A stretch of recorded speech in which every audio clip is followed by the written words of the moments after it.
It's like a chamois, it's like a towel, it's like a sponge. A regular towel doesn't work wet. This works wet or dry. This is for the house, the car, the boat, the RV. Look at this. It just does the work. Why do you want to work twice as hard? You can cut it in half. Use one as a bath mat, drain your dishes with the other one. Use one as a towel. Olympic divers, they use it as a towel. Look at that, completely dry. Put a wet sweater, roll it up, it dries your sweaters. Here's some cola. Wine, coffee, cola, head stain.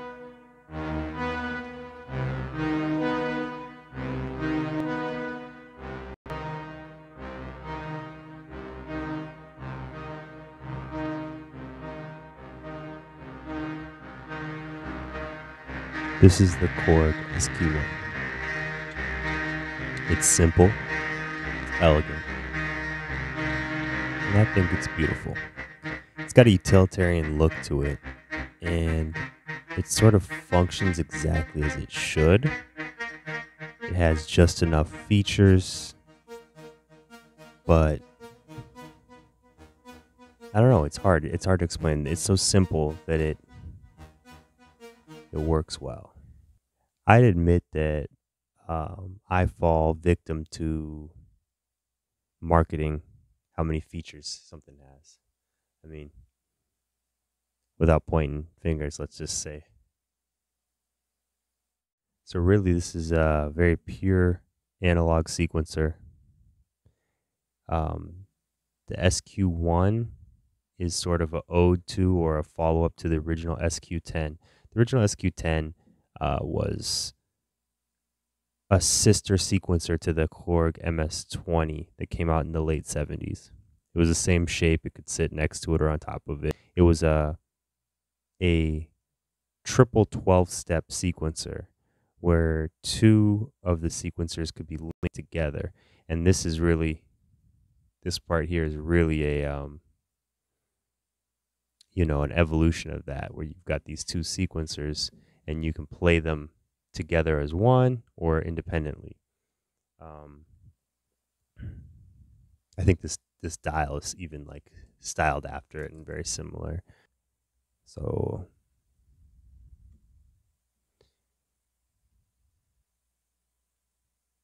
yeah, I couldn't rave more about this. This is an incredible little piece of equipment. These things go for $100, brand new. All metal housing, battery powered.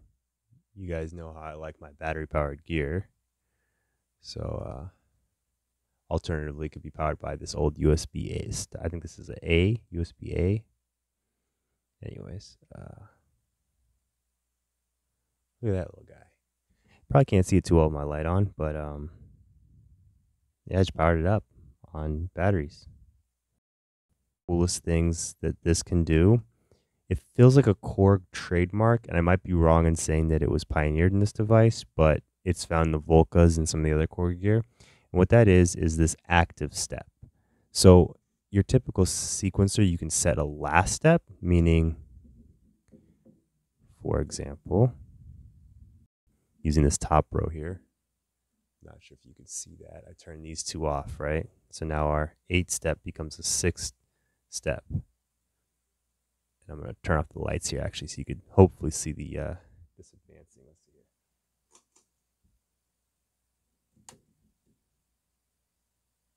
There you go. That's kind of cool. So I'm ping ponging it.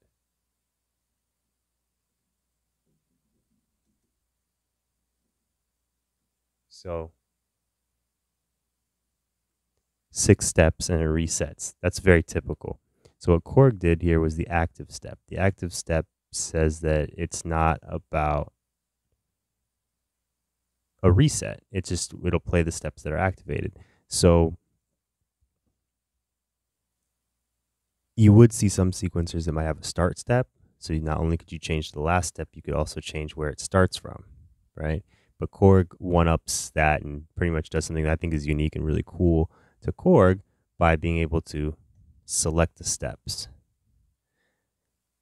So if we don't think about this as a sequencer of 8 notes, instead we think of 8 steps, we think of it as 8 separate notes let's just say for, ease of the video, let's say 1, 2, 3, 4, 5, 6, 7, 8. You could say I want to play, 1, 3, 4, and 8. Now you got a 4-step, but it's playing those notes. Maybe you want to switch a note out. Kind of interesting way to do things. I actually really love this, and I think it opens up so many possibilities in the live context where you can have a pattern going and then quickly switch it up. It's sort of like an experiment in minimalism. And if you call it minimalist, it would be wrong because it actually has a ton of features here. It can actually do a lot of stuff. I mean, sync in and out, CV and gate for 2 channels, MIDI out. It has 3 voltage ranges and a hertz per volt, which is what the MS-20 runs on. Very unique to that. As well as you can have it be different scales here, quantized, I guess you would call it, quantized. Yeah, it can even do slides, which is pretty cool.